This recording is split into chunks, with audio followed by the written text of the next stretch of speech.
رب ارحمهما كما ربياني صغيرا سبحان ربك رب العزة عما يصفون وسلام على المرسلين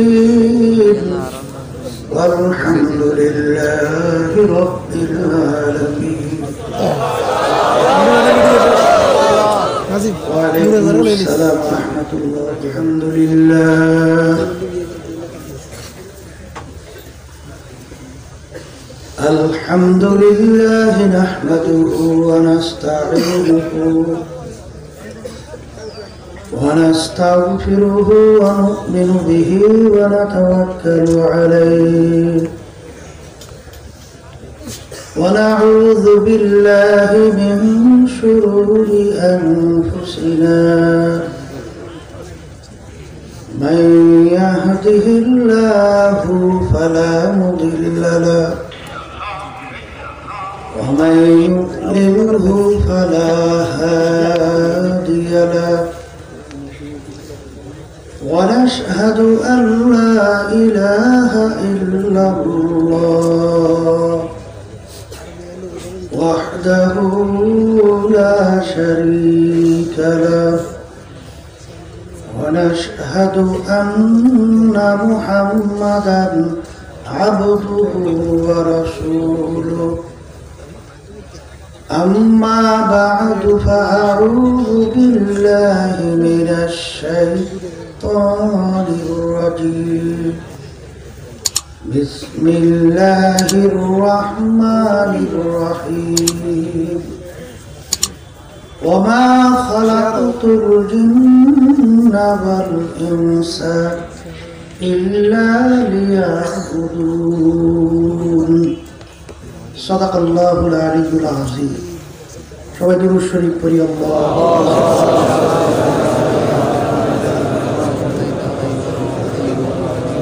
صلى الله عليه وعلى آله وصحبه. اللهم صل على سيدنا ونبينا وشفيعنا وحبيبنا ومولانا محمد صلى الله عليه وعلى آله وصحبه وبارك وسلم. اللهم صل على سيدنا ونبينا وشفيعنا وحبيبنا ومولانا محمد صلى الله عليه وعلى آله وصحبه وبارك وسلم. শুকরিয়া আদায় করতেছি মহান রব্বুল আলামিনের দরবারে। রব্বুল আলামিন 3 দিন ব্যাপী মাহফিলের শেষ দিনের আখেরি বৈঠক দুনিয়ার সমস্ত কাজ থেকে বিরত রেখে আল্লাহ রব্বুল আলামিন ফিতনা ফাসাদের যুগে আশার দিনে আলোচনা করার শোনার তৌফিক দান করলেন। শুকরিয়া তান সবাই বলি আলহামদুলিল্লাহ। অনেক লোকের কানে মাহফিলে দাওয়াত পৌঁছার পরেও অনেকের সুযোগ ছিল, ইচ্ছা করলে মাহফিলে আসতে পারত, সুযোগ থাকার পরেও আসে নাই।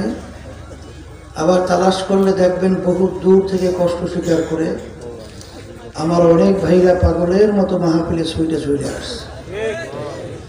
মান জাদ্দা বজাদা যে যে জিনিস পাওয়ার জন্য চেষ্টা করি ওই জিনিসে পাইয়াও যায়। দাদাজান আব্বাজান চরমনের জমিনে শুয়ে আছেন। দাদাজান আব্বাজান বলতেন, দিনী মাহফিলে প্রথম থেকে শেষ পর্যন্ত থেকে বাড়ি বিদায় হয়ে চলে গেলে আমল নামার মধ্যে কম পক্ষে 50 লক্ষ নেকি এর কম জমা হতেই পারে না। নিয়ে যাদের সহি আল্লাহকে রাজি খুশির উদ্দেশ্যে মাহফিলে যারা আসছেন, রব্বুল আলামিন তাদের আমল নামার মধ্যে লক্ষ লক্ষ নেকি উদান করবে। এত নাকি পাওয়া যাবে জানার পরেও আশেপাশে রাস্তাঘাটে দোকানে বাজারে ঘরে দুনিয়ার বিভিন্ন কাজের বিচারে লিপ্ত, কেউ টেলিভিশন সাইরা ড্যান্স গানে লিপ্ত, কেউ বিভিন্ন হারাম কাজে টাসের আড্ডায়, জুয়ার আড্ডায়, মদের আড্ডায়। সুযোগ ছিল মাহফিলে আসতে পারতো না, আসার কারণ আব্বাজান রহমাতুল্লাহি আলাইহি বলতেন বুঝের অভাব, আর এই বুঝের জন্যই মাহফিলের ব্যবস্থা। আল্লাহ রাব্বুল আলামিনের কাছে দোয়া করে, রাব্বুল আলামিন আপনি আমাদেরকে দ্বীনের সহি বুঝ দান করুন। হাদিসের ভিতরে আল্লাহ রাসূল সাল্লাল্লাহু আলাইহি ওয়াসাল্লাম বলেন, মান ইউরিদিল্লাহু বিহি খায়রান ইউফাক্কিহু ফিদ্দীন, আল্লাহ যাকে ইচ্ছা করেন ভালোবাসেন তাকে দ্বীনের সহি বুঝ দান করে। পাশাপাশি একটা কথা মনে রাখা লাগবে, হেদায়েত কিন্তু কোনো পীরের হাতে নাই, কোনো বাবাদের হাতেও নাই, কোনো ওস্তাদদের হাতেও নাই, কোনো দলের নেতা নেত্রীর হাতেও নাই। হেদায়েত কার হাতে? অনেকে মনে করে পীরের কাছে মুরিদ হয়েছি, বাবার দরবারে আসা যাওয়া করে যথেষ্ট, পীর বা বাবা আমাকে নাজাত করে জান্নাতের ব্যবস্থা করবে। বলে নাউজুবিল্লাহ। পীর কাকে বলে এটা কিন্তু বোঝা লাগবে। পীর একটা ফার্সি শব্দ, আরবিতে বলে মুর্শেদ, বাংলা অর্থ হলো পথ প্রদর্শক। যে পথ দেখাইয়া দেবে তাকেই বলা হয় পীর। ওই পথে চলা বা না চলার দায়িত্ব আপনার এবং আমার, আর মানজিল মাকসুদে পৌঁছাবার মালিক হলো আল্লাহ। পীরের কাজ হলো পথ দেখানো। নিজের মন গড়া কোনো পথ দেখাতে পারবে? বলেন পারবে? না পারার কি কারণ? আল্লাহ রাসূল সাল্লাল্লাহু আলাইহি ওয়াসাল্লাম প্রায় 1500 বছর আগে বলে গেছেন, তারাকতু ফীকুম আমরাইন লাম তাদিল্লু মা তামাসসাকতুম বিহিমা কিতাবাল্লাহ ওয়া সুন্নাত রাসূল। আল্লাহ রাসূল সাল্লাল্লাহু আলাইহি ওয়াসাল্লাম বলেন যে আমি তোমাদের কাছে দুইটা জিনিস রেখে গেলাম, কারণ আমি নবী তো চিরজীবন তোমাদের মাঝে থাকবো না। কয়টা জিনিস রেখে? যদি দুইটাকে তোমরা মজবুত করে ধরতে পারো, তোমরা ধ্বংস হবে না, জাহান্নামে যাবে না। কয়টা জিনিস বলেন? একটা হলো কোরআনুল কারীম, আল্লাহর কিতাব, আর একটা হলো আল্লাহর হাবিবের হাদিস। যেই আল্লাহর বান্দা বান্দী কোরআন এবং হাদিস পুরোপুরি আঁকড়ে ধরতে পারবে, আল্লাহর ফজল করবে, ধ্বংস হবে না, গুমরা হবে না, জাহান্নামে যাবে না। কথা ঠিক কিনা? তাহলে যেই পীর, যেই মুরব্বী, যেই ওস্তাদ, যেই দলের নেতা আপনাকে আমাকে কোরআন এবং হাদিস অনুযায়ী পথ দেখাবে, সেই মুরব্বী, সেই পীর, সেই দল, সেই দলের নেতা তাদের কথা মানব। আর কোরআন এবং হাদিসের বাহিরে যদি পথ দেখায়, সে যে হোক না কেন, যদি বাপ মাও হয়, বাপ মায়ের কথা মানা যাবে না। কথা ঠিক? বর্তমান কিন্তু একদল বের হয়েছে। সেদিনকে শুনতেছিলাম, একজন আমাকে শুনাইতেছে মোবাইলে, চাঁদপুর আওলাদে রসুল দাবি করে বাবা চেয়ারে বসা আছে, তার পাশে বসে তার সাগরে আলোচনা করতেছে, বাবার গুরু কীর্তন আলোচনা করতে করতে এক পর্যায়ে বলতেছে, নামাজ পড়ুক বা না পড়ুক, রোজা রাখুক বা না রাখুক, এক কথায় অন্যান্য যে আমলগুলো আছে আল্লাহর হাবিবের যে তরিকা অনুযায়ী যদি নাও করে, যদি আমার বাবার পা মোবারকে হাত রাখতে পারে, তাহলে আমার বাবাই তাকে নাজাত করে জান্নাতে বলে নাউজুবিল্লাহ। ঠিক না? আমরা আব্বাজান রহমাতুল্লাহি আলাইহি দেখছি, সুবহানাল্লাহ, শুনছি মুরব্বীদের কাছে।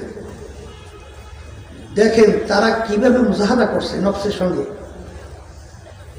বিগহের মজলিস আব্বাজান রহমাতুল্লাহি আলাইহি, তিনি নওশা বুঝেন তো, আজকের দিনের বাদশাহ, কথা বুঝেন? দেখেন না, এর জন্য দেখবেন যে নতুন জামাই হয় তার জন্য একটা উঁচু জায়গা বানায়, দেখছেন তো? আর যত গর্বে আর এই হোক সব আজকে নিচে, কারণ আজকে সে হইল নওশা, হইল সে বাদশাহ। তো এই নশার স্টেজে বসা, শালীরা তেমন একটা বড়ও হয় নাই। শুনছি ফুলের মালা নিয়ে এসে দুলাভাইয়ের গলায় দিবে।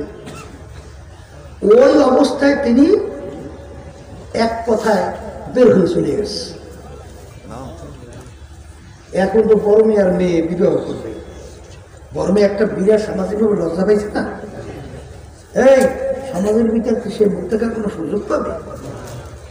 শেষ পর্যন্ত তো মনে করছে বিবাহ শেষ, আর আগের যুগে বিবাহ রেখে সেখানে তো মুরব্বী শুনছে এই টুকটাক ছোট্ট একটা বিষয় বিয়ে হয়ে গেছে, শেষ বিয়ে যায় পায়ে পায়ে। এখন দেখেন আল্লাযীনা জাহাদু ফীনা লানাহদিয়ান্নাহুম সুবুলানা ওয়া ইন্নাল্লাহা লামাআল মুহসিনিন।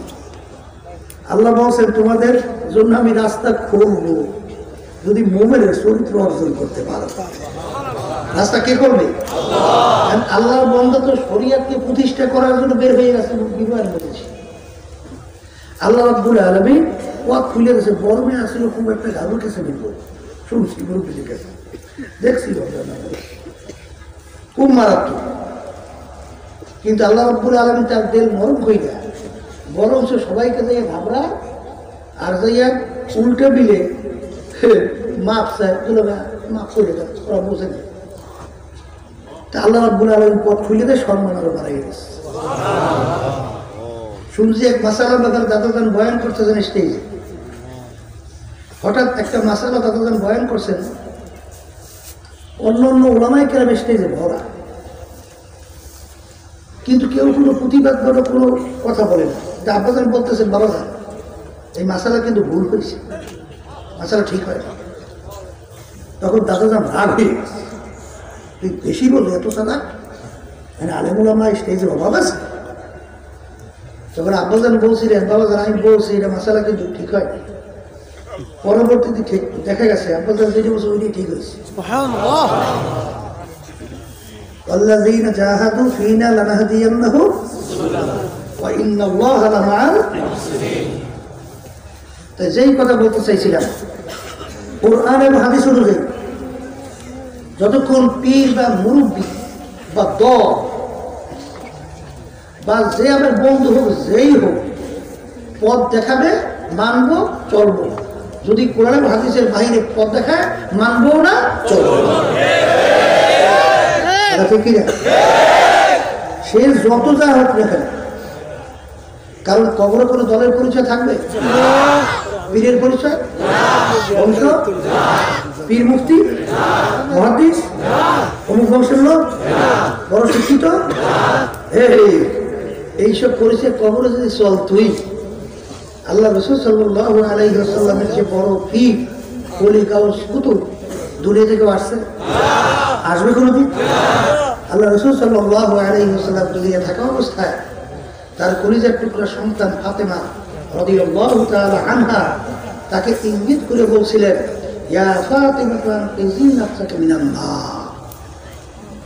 ফাতেমা দুনিয়া থাকা অবস্থায় নিজে আমল করো, জাহান্নামের আগুন থেকে বাঁচো, এরপরে অন্ধকার কবরে যাইস। ফাতেমা যদি কবরে এই পরিচয় দাও, আমি আখিরি জামানার নবীর মেয়ে। আল্লাহ রাসূল সাল্লাল্লাহু আলাইহি ওয়াসাল্লাম বলতেছেন, ফাতেমা এই পরিচয় কবরে কোনো কাজ হবে না।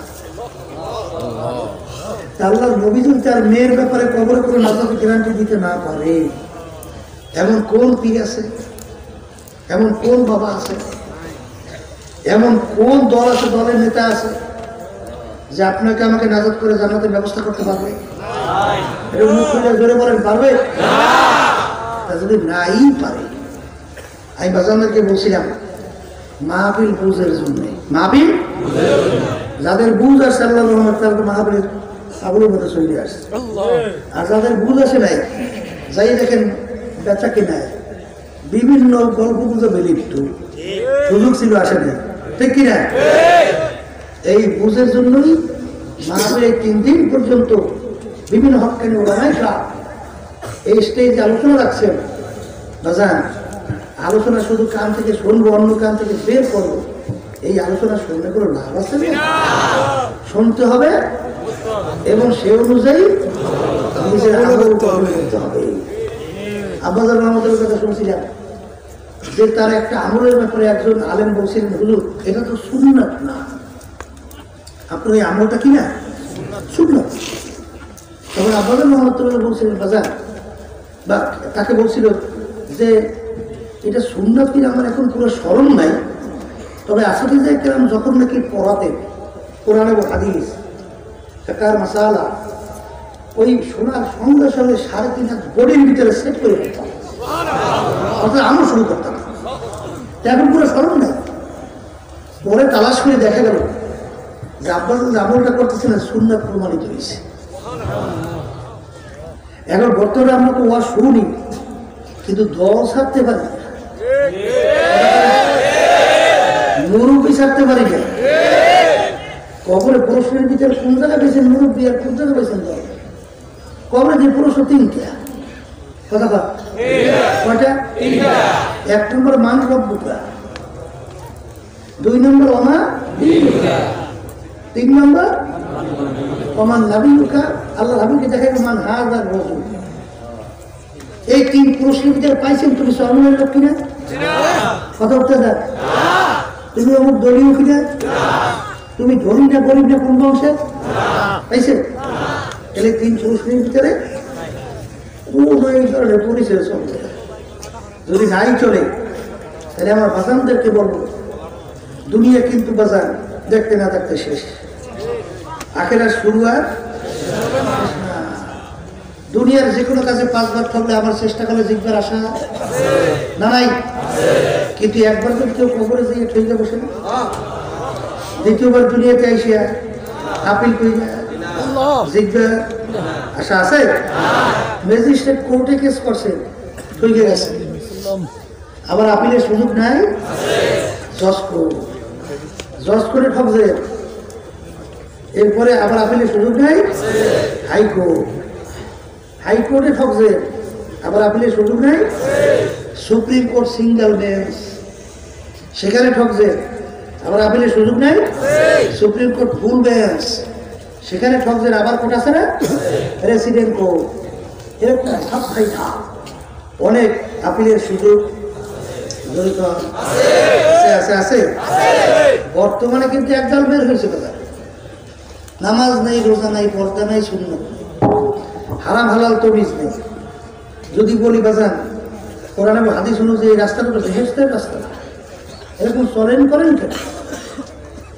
তখন নাউযুবিল্লাহ, আল্লাহ মাফ করুন, বলতেছে বাবার কথায় যদি জাহান্নামে যাওয়া লাগে যাবো।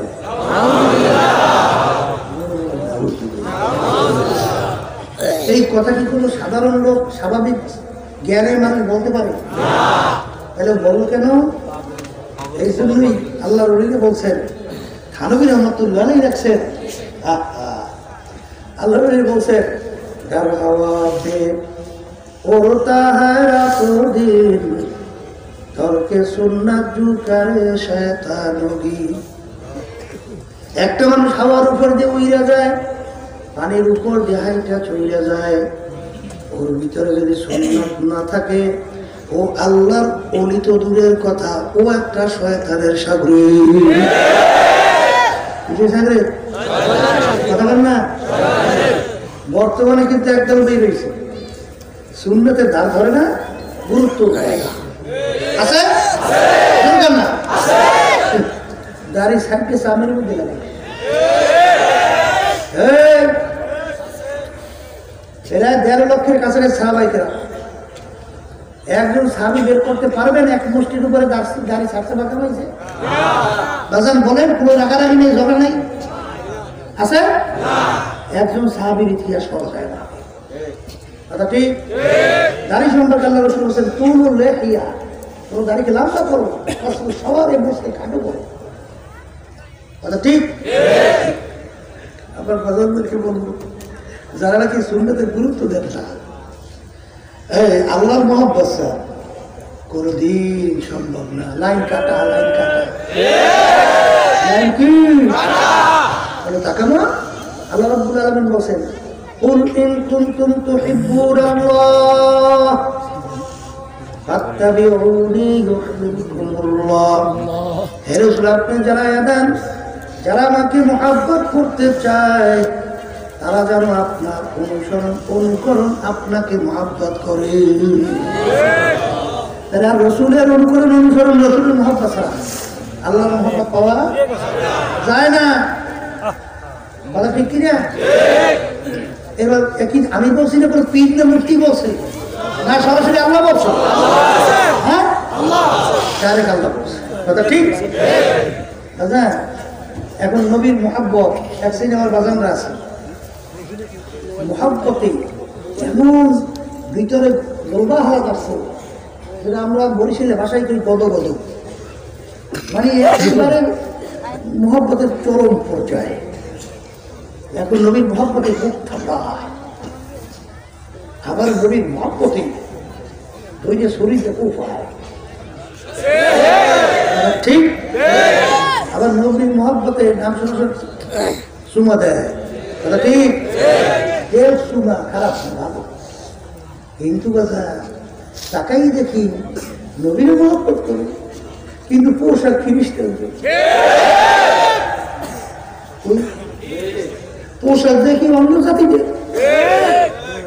আর নিয়ম কি, যে যাকে মহব্বত করে তার রঙের জামাটাও তার কাছে গায়ে লাগাইতে ভালো লাগে।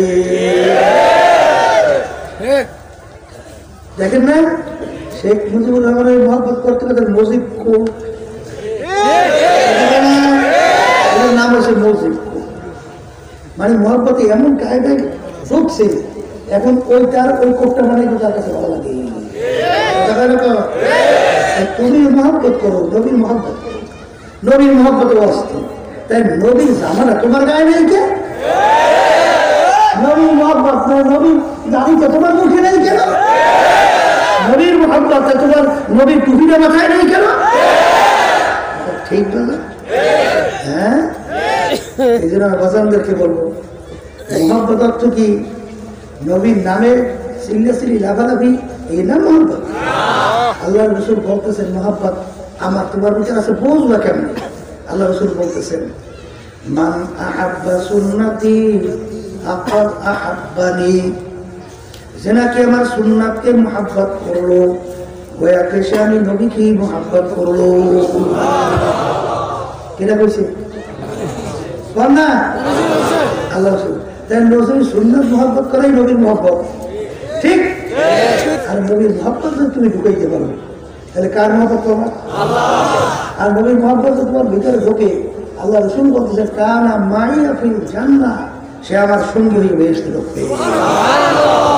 কেনা বলছে আল্লাহ রসুল সাল্লাল্লাহু আলাইহি ওয়াসাল্লাম বলছে, কথা ঠিক কিনা? এই জন্য বাজানদেরকে বলবো, বর্তমানে এক শ্রেণী আমার বাবারা আছে, এরা কিন্তু অনেক অযৌক্তিক, যেটা কোনো প্রয়োজন নাই, এইটা নিয়ে এমন ঝগড়া সৃষ্টি করে সমাজের মারামারি টাকা শাড়ি পর্যন্ত তৈরি হয়ে যায়। আছে না নাই? এক শ্রেণী বর্তমানে বেরিয়েছে আমাদের না, তারা বলতেছে নবী আমার নূরের তৈরি, কথা বলে বলে। আচ্ছা আমি একটা উদাহরণ দিই, বাংলা উদাহরণ বুঝলে, আমরা তো বাঙালি, বাংলা তো ভালো বলছি, ঠিক না? আচ্ছা বলেন তো, প্রধানমন্ত্রী বাড়ি গোপালগঞ্জ, ঠিক কি রে? এক শ্রেণী মানুষ পরিচয় দেন আমার বাড়ি গোপালগঞ্জ, বুঝছে? এই পরিচয় দেখা, এই পরিচয়ের মাধ্যমে তার দাম বাড়ে, এই পরিচয়ের মাধ্যমে তার দাম যদি বলতে প্রধানমন্ত্রী আমার মামা তো বলত, দাম আরো বলে ভূগত বল, দাম আরো কি পাশে না কমছে? আচ্ছা আমরা মানুষ হলো মাটির তৈরি, কথা কথা ফেরেশতারা নূরের তৈরি, ফেরেশতারা কি তৈরি? তাই তুমি যদি আমার রসুল তোমার নূরের তৈরি, তাই নবী ভাগে পড়ে যায়, কার ভাগে পড়ে? তাই নবী যদি আমার পক্ষে রাখা যায় তাহলে আমার দাম বাড়ে না? তাই রাখছো যে ফেরেশতার পায়, তোমার দাম বাড়বে কেন? কি বাজার কথা ঠিক কিনা?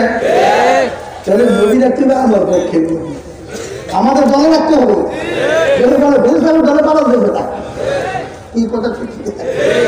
এই জন্য বলবো যে অনেক দিন পাই গিয়া আবার বেহুদ সেটা করে প্রয়োজন নেই, এই নিয়ে শেখাচ্ছি আছে। এক শ্রেণী বর্তমানে আমার বাজানো আছে, রাগ করবেন না, বোঝার চেষ্টা করবেন। এক শ্রেণী বাজান আছে, আবার নবীর দূরত পড়ার সময় লাভ হয়ে দাঁড়িয়ে যায়। আছে এই দাঁড়ান দিয়ে আমার মারামারি করবেন না, আবার ঝগড়া খবরদার।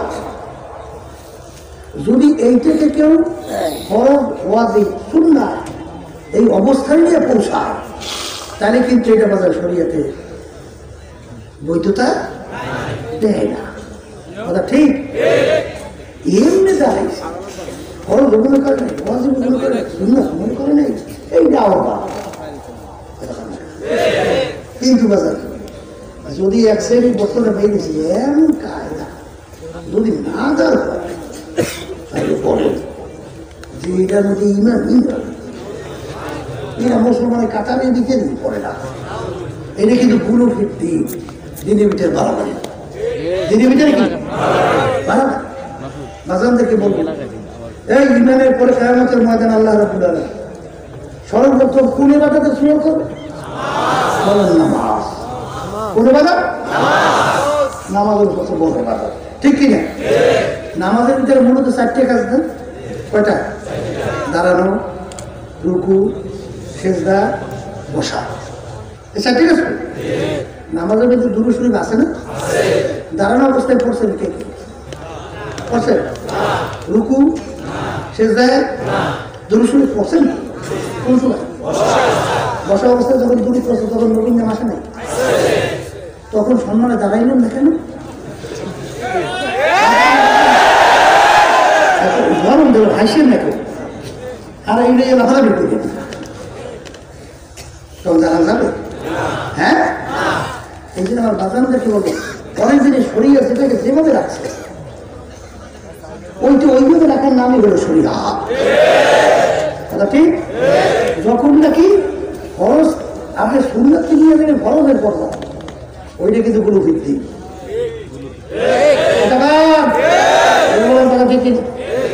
এই জন্য আমার বাজানদের কি বলো বুঝের জন্য মাহফিল না, হ্যাঁ বুঝের জন্য মাহফিল বলতে আমি চাইছি না।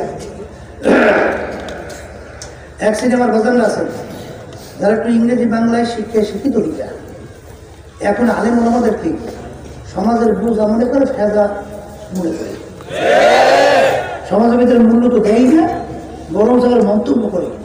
এদের জন্য আমাদের উন্নয়নের বাবা আছে। ওদের হ্যাঁ কুত্তা শিয়াল শুয়ার হইতে পারে না, এইটা বাধা দেয় কুত্তা মানে না।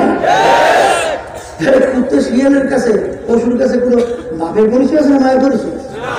কে মা, কে খালা, কে এইসব বাপ বিচার করে পশুর মধ্যে আসে। বর্তমানে কিন্তু ওরা ওই চরিত্র অবলম্বন করতে চায়।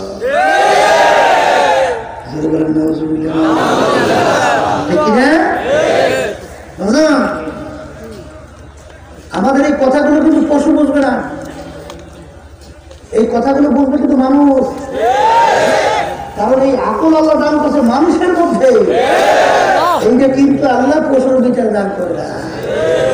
এই বর্তমানে এক শ্রেণী বর্তমানে ইংরেজি বাংলায় শিক্ষা শিক্ষিত তিনি শিক্ষা না থাকার কারণে এখন এদের বুদ্ধি এখন মাথায় নাই, এখন বুদ্ধি হচ্ছে জীব দেয়।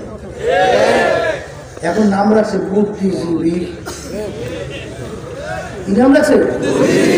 বুদ্ধিজীবী। অর্থাৎ মাথায় এখন বুদ্ধি মাথায় দেয়, এসে জীব দেয়, এখন বুদ্ধিজীবী। এই জন্য যে আমল করবো যা মনে করে তা বলে মাথার যখন তখন বেড়ে থাকে এইটা বলা যাবে, এটা বলা যাবে না, এটা বলা যাবে, এটা বলা যাবে না, এটি কি না? এখন নাম হয়েছে বুদ্ধি। হ্যাঁ, আমি আল্লাহ রাব্বুল আলামিন যত মাখলুকাত সৃষ্টি করছে এর ভিতরে সর্বশ্রেষ্ঠ সম্মানিত করে আল্লাহ একটা মাখলুক সৃষ্টি করছে, তার নাম হলো মানুষ। সবাই বলেন সুবহানাল্লাহ। সমস্ত মাখলুকাতের ভিতরে শ্রেষ্ঠ মাখলুকের নাম কি? এই মানুষ সর্বশ্রেষ্ঠ সম্মানিত, ঠিক কিনা? কিন্তু বাজার এই মানুষের যে সম্মানিত হইল কির বদৌলতে, কোন পার্সের উপরে ভিত্তি করিয়া, এই যে বোঝা লাগবে এবং সেই পার্স ঠিকঠাক করিয়াই দুনিয়া থেকে বিদায় নিয়ে কবর যাওয়া লাগবে, ঠিক না? এই আমাদের দেশের প্রধানমন্ত্রী আর আমাদের দেশের জরিনের মা, বুঝলেন? আচ্ছা, প্রধানমন্ত্রী হাত কয়টা আর জরিনের মা চক্ষু, কান, নাক, কান, এই অন্য অন্য সমস্ত অঙ্গ প্রত্যঙ্গ জরিনের মার যা, প্রধানমন্ত্রী হলো কি জোরে বলে কথা, ঠিক কি? এই জন্য আমার বাজারদেরকে বলবো যে বাজার ডাকাই, চোর, সন্ত্রাস, এবং দেখবে যে এমপি, মিনিস্টার, ডিসি, বড় বড় বিচার অঙ্গ প্রত্যঙ্গের পার্থক্য আছে? হ্যাঁ, এই সমাজের ভিতরে একটা লোক আছে, ওর ব্যাপারে সবাই অসন্তুষ্ট। মরলে কয়লে ওইটা মরছে, ভালো হয়েছে, আমরা জ্বালাগুলো পাচ্ছি। আর একটা মানুষ মরার পরে শুধু মানুষ না, এমনকি আসমান পর্যন্ত তার প্রিয় হবে কাজ মানুষ, কথা কথা নেই মানুষ না। এখন কোন পার্সেন্ট করে ভিত্তি করিয়া এই মানুষটা সম্মানিত হইল, আর কোন ভিত্তি করিয়া ওই মানুষটা একটা খারাপ প্রকৃতির চরম পর্যায়ে পৌঁছে গেল, এইটা বোঝার জন্যই মাহফিল। ঠিক আল্লাহ রাসূল সাল্লাল্লাহু আলাইহি ওয়াসাল্লাম বলেছেন, আলা ইন্না ফিল জাসাদি মুদগাহ ইযা সালহা সালহাল জাসাদু কুল্লুহু ওয়া ইযা ফাসাদাত ফাসাদাল জাসাদু কুল্লুহু আলা ওয়া হিয়াল কলব। প্রত্যেকটা মানুষের মধ্যে একটা গোশতের টুকরা আছে, আল্লাহ রাসূল সাল্লাল্লাহু আলাইহি ওয়াসাল্লাম কথাকান, প্রত্যেকটা মানুষের মধ্যে একটা গোশতের টুকরা আছে, আল্লাহর কুদরতি গোশতের ঠিক। আল্লাহ রাসূল বলেন, ওই গোশতের টুকরা যখন ভালো হয়ে যায়, এক পর্যায়ে মানুষটা ফেরেশতার চেয়েও সম্মানিত হয়ে যায়, ঠিক কি না? এমন পর্যায়ে মানুষ পৌঁছে যেখানে আল্লাহর নৈকট্যে সম্মানিত ফেরেশতা পৌঁছতে পারে না, সেখানে মানুষ গিয়ে পৌঁছে। কি জোরে বলেন কথা, ঠিক না ভাই? ঠিক। আল্লাহর বান্দারা এমনকি মানুষের সঙ্গে আমার মাওলার সঙ্গে গোপনে কি সম্পর্ক তৈরি হয়, দুই কাঁধের ফেরেশতা পর্যন্ত খবর রাখতে পারে না। সে তোমার সুখের রামজিস, এই কিরামান কাতিবিন রাহাম খবরিস, কথা ঠিক। এই আল্লাহর বান্দারা পর্যায়ে মা বলেরা মুসা আলাইহিস সালাম রওনা করলো মাওলার সঙ্গে দেখা করবে, অথবা পথ দিয়ে যাইতে আছে। রাস্তার পাশে একটা গাছের গোড়ায় দেখে এক রাখাল বৈশে বৈশে বলতেছে, মালিক, তোমাকে যদি আমি পাইতাম, আমার ছাগলের দুধ দোহাইয়ে তোমাকে আমি পান করাইতাম, তোমাকে যদি পাইতাম সুন্দর মতো সাজাইয়া পড়াইয়া বসাইয়া সুন্দরভাবে দিতাম। এই কথা যখন নবীর কানে ঢুকলো, নবী ধমক দিয়ে বলে, আমার মাওলা কি তোর আমার মতো খায় নাকি? আমার মাওলা কি তোর আমার মতো শিখে সুরাত নাকি? তুই কেন সেটি করলি? নবী ধমক দিয়ে রাখালের খেয়াল ভেঙে গেল। রাখাল পাগলের মতো উঠে জঙ্গলের দিকে দৌড় মারল, ওদিকে পাগল জঙ্গলের দিকে দৌড়ায়। আল্লাহ রাব্বুল আলামিন তার নবীর কাছে ওহী প্রেরণ করে, ওহিয়ামত সয়ে মুসা আল খোদা বান্দা মারা চেরা কর দে জুদা। এ জামানার নবী মুসা, তোমাকে আমি দুনিয়াতে পাঠাইলাম আমার পথ বলা বন্দা বান্দীদেরকে আমার সঙ্গে জড়াইয়া দেওয়ার জন্য। আমার সঙ্গে জড়ানো বন্দাকে তুমি আমার থেকে কেন পৃথক করলা? কি বলবে? হ্যাঁ, নবী আশ্চর্য হইয়া গেল। একটা সাধারণ রাখালের সঙ্গে আমার মাওলার কি গোপন সম্পর্ক, আমি নবী হইয়া পর্যন্ত খবর রাখতে পারি নাই। তালাশ করা শুরু করলো, কোথায় রাখাল? যাই দেখে জঙ্গলের ভিতরে দৌড়ে আর চিল্লায়। নবী ডাক দিয়ে বলে, রাখাল রে, তুই যে কথাগুলো বলতেছিলি ওই কথাগুলো আবার একটু বল। তোর এই কথাগুলো আমার মাওলা বড় পছন্দ করছে। লাগতে বলে নবী গো, ওই কথাগুলো যদি এখন আমি বলি আসলে আমি মুশরিক হয়ে যাব, কারণ ওই হালাত ওই অবস্থা এখন আর আমার নাই। যখন আপনি আমাকে বাধা দিচ্ছেন হুজুর, তখন আমি মাওলা সিদরাতুল মুনতাহা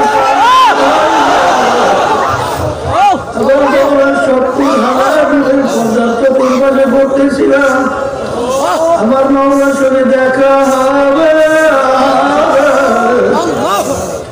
ওই অবস্থায় আপনি আমাকে বাধা দিচ্ছেন, ওই অবস্থা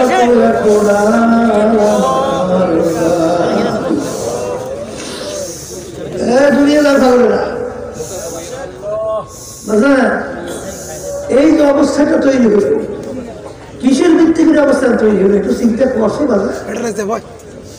তোমার ভিতরে পশুর ভিতরে পার্থক্য কি এটা চিন্তা করছো? পশুর খাওয়া বাঁচার দরকার আছে না নাই? সরকার সরকার পশুর বিবি বাচ্চা আছে না নাই? পশুর আরামে এসে দরকার আছে না নাই? বাজান রে, পশুর রোগ ব্যাধি হয় কি হয় না? মানুষের খাওয়া বাঁচার দরকার আছে না নাই?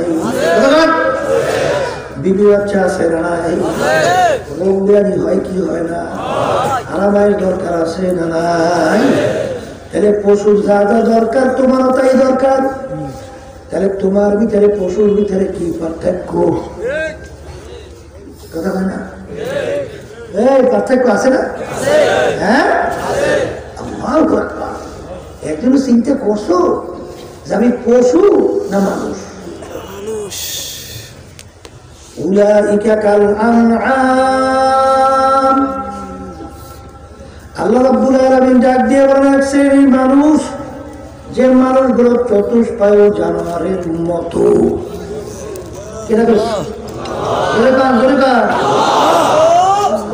কুকুর কেমন জিনিস শুনে বলে রাব্বুল আলামিন, আপনি ওদেরকে আমাদের সঙ্গে তুলনা করলে আমাদের তো লজ্জা হয়। কিন্তু তোদের লজ্জা হয়? রব্বুল আলামিন আমাদেরকে 4-5টা বাচ্চাও আপনি দেন। কি কুকুরের 4-5টা বাচ্চা হয় না? হয় না? এ আমার বান্দারা, কবরের যাত্রীরা, মানুষ আছে কিনা চিন্তা করো। ওই 4-5টা বাচ্চা যতক্ষণ পর্যন্ত নিচেরা পয়লা পিলা খাওয়ার মতো উপযুক্ত না হয়, ততক্ষণ পর্যন্ত মা কুকুর ওই বাচ্চাটাকে ফালাই অন্যত্র কোথাও যায়? যায়? এ জানের ঝুঁকি নিয়ে বাচ্চা ভালো না? ভালো না? ভালো ভালো ভালো। বর্তমানে এক শ্রেণীর মানুষ বের হয়েছে, 2-2.5 বছরের বাচ্চারা ফেলাইয়া পরকীয়া প্রেমের ভিতরে পড়ে কুকুরের চেয়েও খারাপ আচরণ করিয়া বাচ্চাদের ফেলাইয়া শুইয়া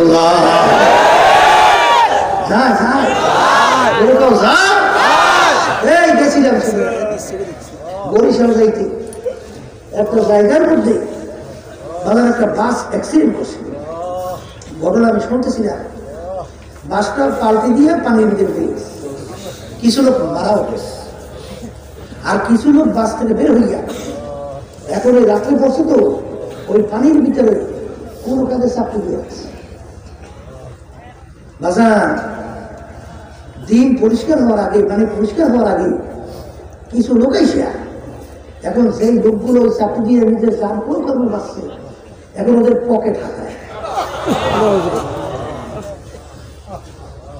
ওদের মোবাইল নেয়, টাকা নেয়। তখন বলতেছে বাজার তুমি কি মানুষের চরিত্র তোমার মধ্যে মোটেও না?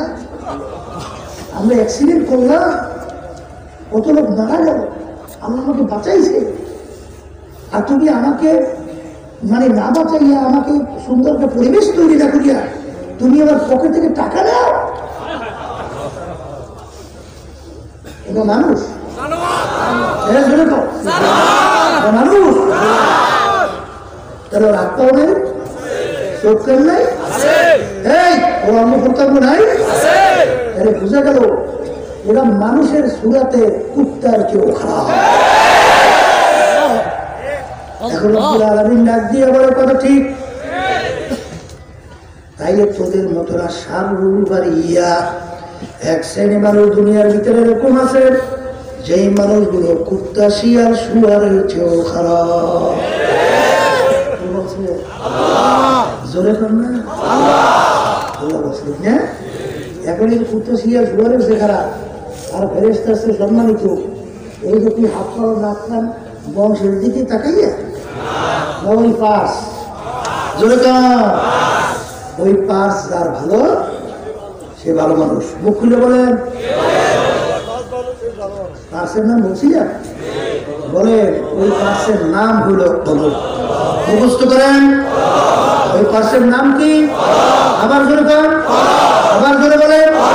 তাহলে যার কলম ভালো সে ভালো মানুষ, যার রানা ভালো সে ভালো মানুষ, আর যার রানা নষ্ট হয়ে গেছে ও কুত্তা ছিল সুমারের চোখ খারাপ হয়ে গেছে। ঠিক না? আর আল্লাহ রাব্বুল আলামিন ঘোষণা করছে যারা মনে মনে কলা খায়, মনে মনে কলা বোঝে, ছাগল খেলা খায়, সবজি খেলা খায়, কিন্তু খায় মনে মনে, বাস্তবে খাওয়া হয় না। এক শ্রেণী বর্তমানে আছে স্বপ্নের ভিতরে রুটির পিঠে হাঁসের গোস খায়, শীতের ভিতরে মজাই একটু লাগে, রুটি পিঠেটা খুব স্বাদ, খুব নরম মুলায়ম পাতলা, হাঁসটাও তৈরি হতো, পাকটাও ভালো হয়েছে।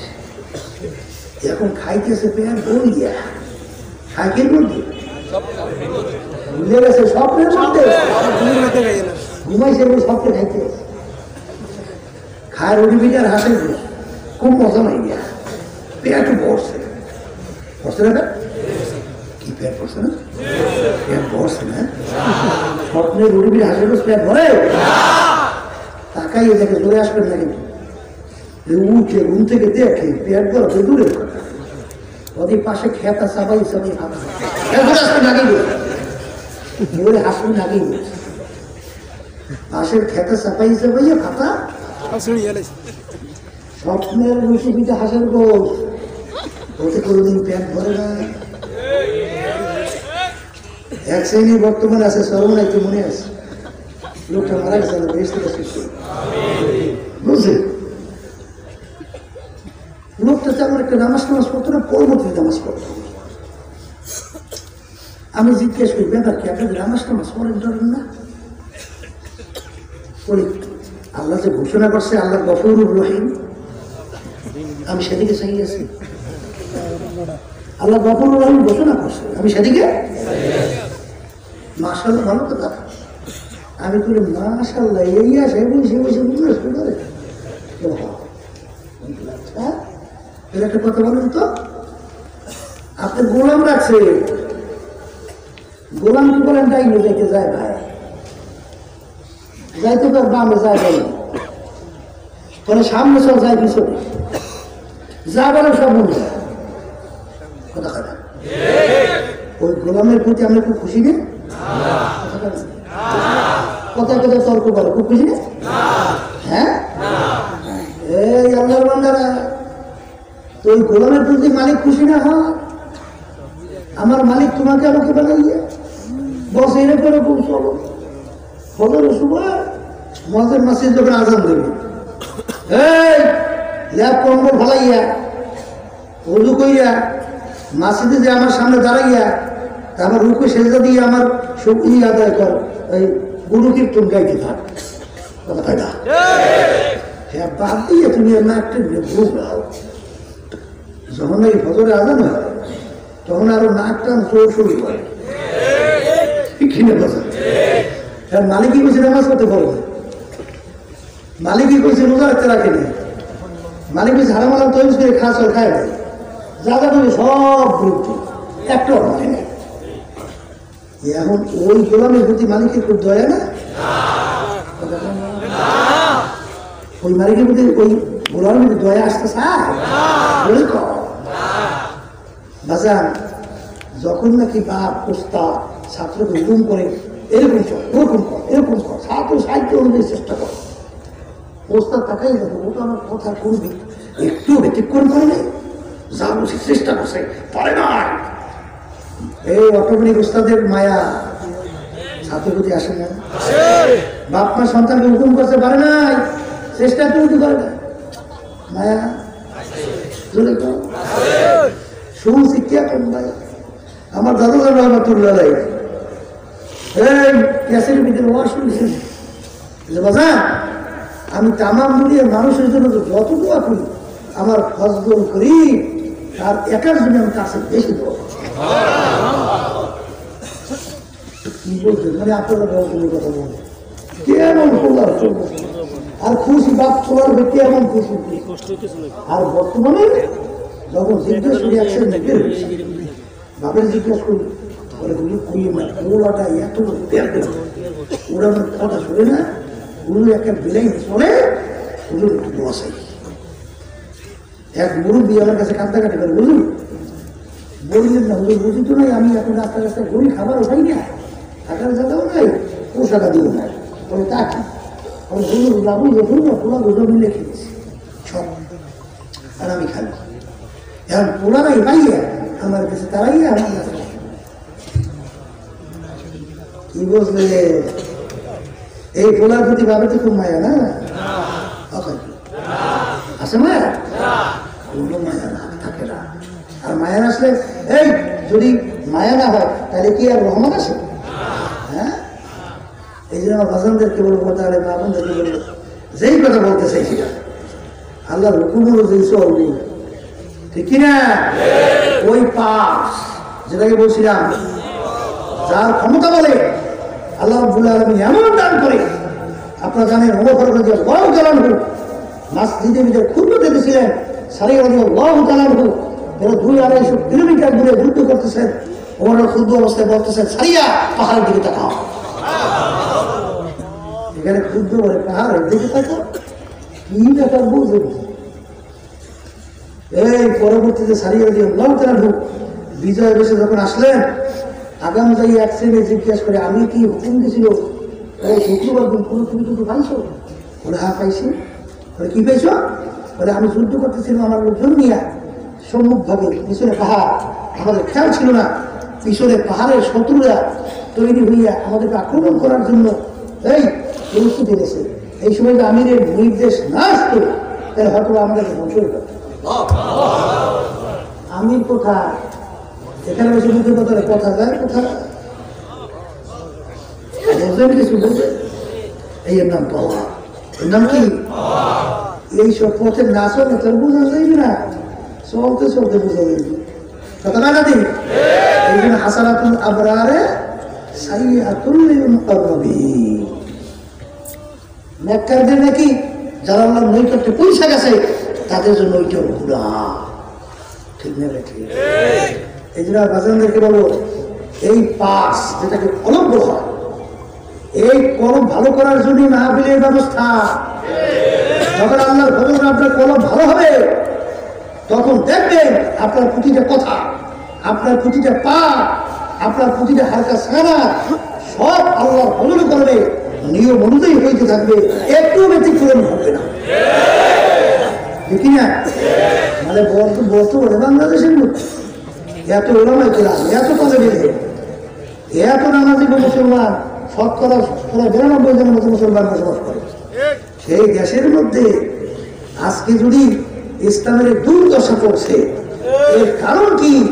এর মূল কারণ হলো হুব্বুদ দুনিয়া রাসু কুল্লি খাতিয়াতিন, সমস্ত গুনার মূল হইল দুনিয়ার মহব্বত, ক্ষমতার মহব্বত, পদের মহব্বত, এমপি মহব্বত, সম্পদের মহব্বত, সম্মানের মহব্বত।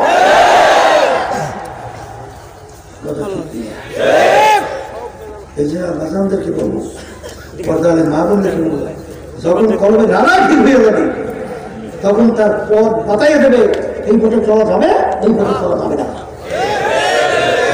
কথা ঠিক কিনা? এই কলম ঠিক না কইয়া কবরে গেলে পালা কি হবে? আল্লাহ রাব্বুল আলামিন বলতেছেন ইল্লা মান আতাল্লাহা বিকলবিন সালিম, হে বান্দা বান্দীরা সুস্থ কলব ছাড়া আমার বেহেশতের মধ্যে জায়গা হবে না। জোরে বলেন, কে বলছেন? জোরে বলেন। আবার ধরে বলেন কি বলছেন? সুস্থ কলব ছাড়া মাওলার বেহেশতে জায়গা হবে না। বাজার আমার আব্বা রহমাতুল্লাহ আলাইহি একটু উদাহরণ দিয়ে বলতেন, নতুন দুলামিয়া তাকে বসাবার জন্য নতুন বিছান ফুল দিয়া সাজা সজ্জিত করলো। নতুন দুলামিয়া আসবে আর নতুন সুন্দর বিছানা নতুন দুলামিয়াকে জায়গা দেবে। বাজার দুলামিয়ার এমন পেট খারাপ হয়ে গেল, বারবার বারবার পেট থেকে পানির মতো বাথরুম হইতেছে, চেক দেওয়ার মতো কোনো কায়দা নাই। বাজান রে, তখন আফসোস করবে, আফসোস নতুন দুলামিয়ার জন্য এত সুন্দর বিছানা সাজা সজ্জিত করলাম, নতুন দুলামিয়া আসবে তাকে নতুন ফুলের বিছানায় জায়গা দেব, কিন্তু দুলামিয়ার এমন পেট খারাপ হয়ে গেল, এই অবস্থায় দুলামিয়াকে নতুন ফুলের বিছানায় জায়গা দেওয়া যাবে না, তাকে তাড়াতাড়ি নিয়ে যাও হসপিটালে চিকিৎসার জন্য, যখন ভালো হবে আবার জায়গা দেওয়া যাবে। এ দুনিয়ার পাগল আমার বাবারা, আমার মাওলা তোমার আমার জন্য এত সুন্দর বেহেশত তৈরি করলো, যা কোনোদিন মানুষ দেখেও নাই, কানেও শোনে নাই, কোনোদিন অন্তর কল্পনাও আসে নাই। এত সুন্দর সাজে সজ্জিত কইরা তোমাকে আমাকে আমার মালিক বেহেশতে দেবেন সাজাইয়া পড়াইয়া, কিন্তু মালিক ঘোষণা করলো, খবরদার সুস্থ কলব ছাড়া কিন্তু আমার পবিত্র বেহেশতের জায়গা হবে না। মালিক আল্লাহ, এ কবরের যাত্রীরা, যদি কেউ অসুস্থ কলব দিয়ে আমার মাওলার দরবারে হাজির হও, আমার মালিক ডাক দিয়ে বললো, ফেরেশতারা বড় শখ করে আমি ওদেরকে বানাইছিলাম, ওদেরকে আমি সাজায় করে বেহেশতের জায়গা দেবো, ওদেরকে শর্ত লাগাইলাম, কালকে সালিম ছাড়া আমার বেহেশতের জায়গা হবে না। অপবিত্র কবুল কলম দিয়ে আমার দরবারে আসছে, ওদের জায়গায় পবিত্র জায়গায় হবে না, ওদের জন্য আমি হসপিটাল বানায় রাখলাম জাহান্নাম। আপনি আমাদের সবাইকে মাফ করে দিন, ওই হসপিটালে চিকিৎসা না কইরা ওদেরকে আমার পবিত্র জায়গায় জায়গা দেওয়া যাবে না।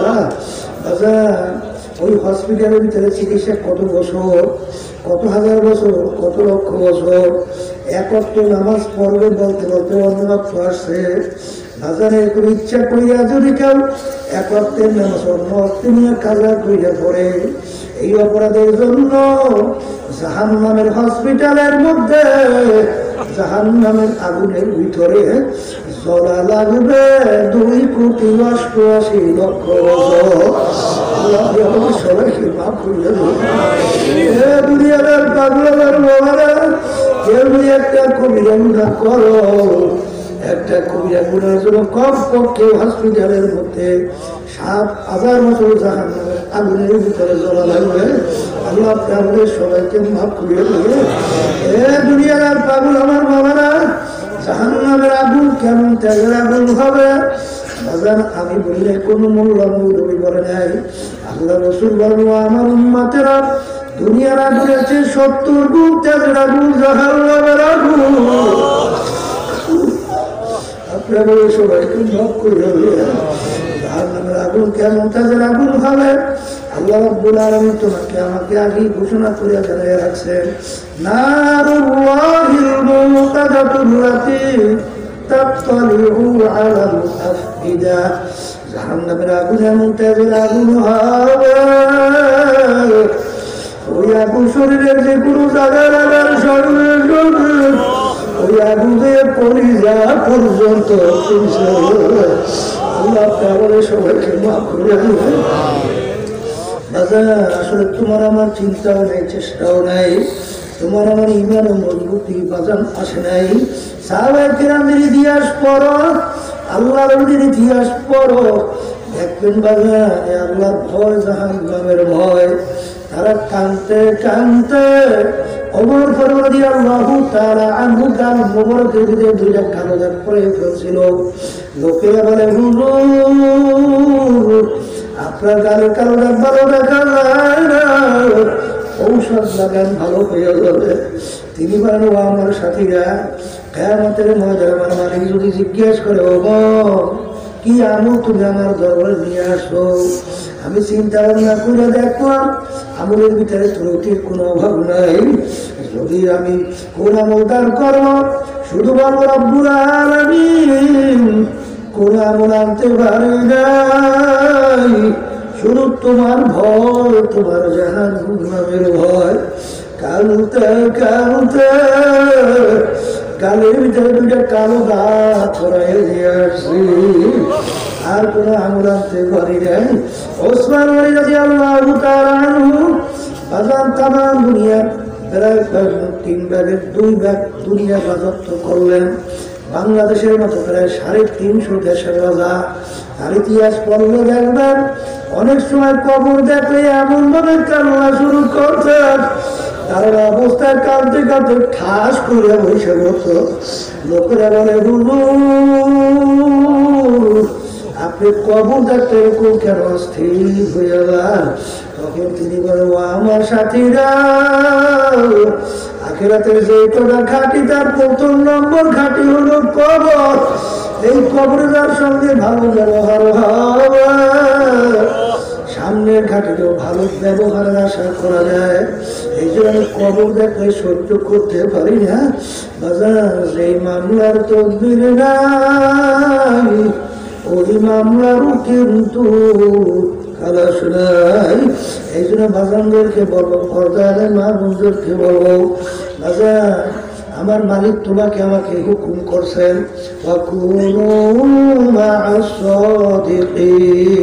তোমরা সাদিকিন বান্দাদের সঙ্গী হও।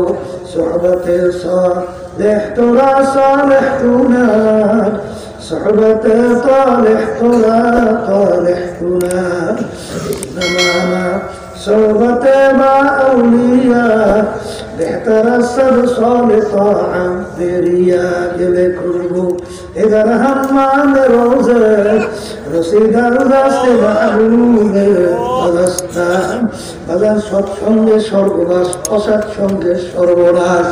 এই আল্লাহর বান্দারা, একটা মাটির চাকা থেকে গোলাপ ফুলের জ্ঞান আসে।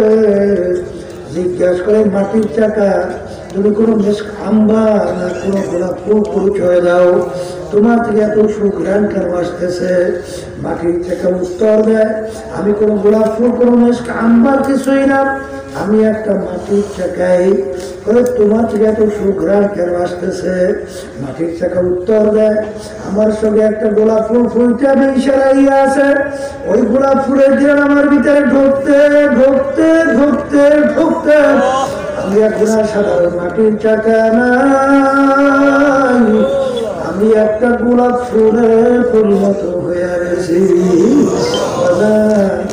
ভালো করে মন কি বুঝাও, তারপর দুনিয়া থেকে বিদায় নিয়ে খবরে যাও। দলাদলি সারো, টাকার গরম সারো, মাতুক বাড়ি সারো, বংশের গরম সারো।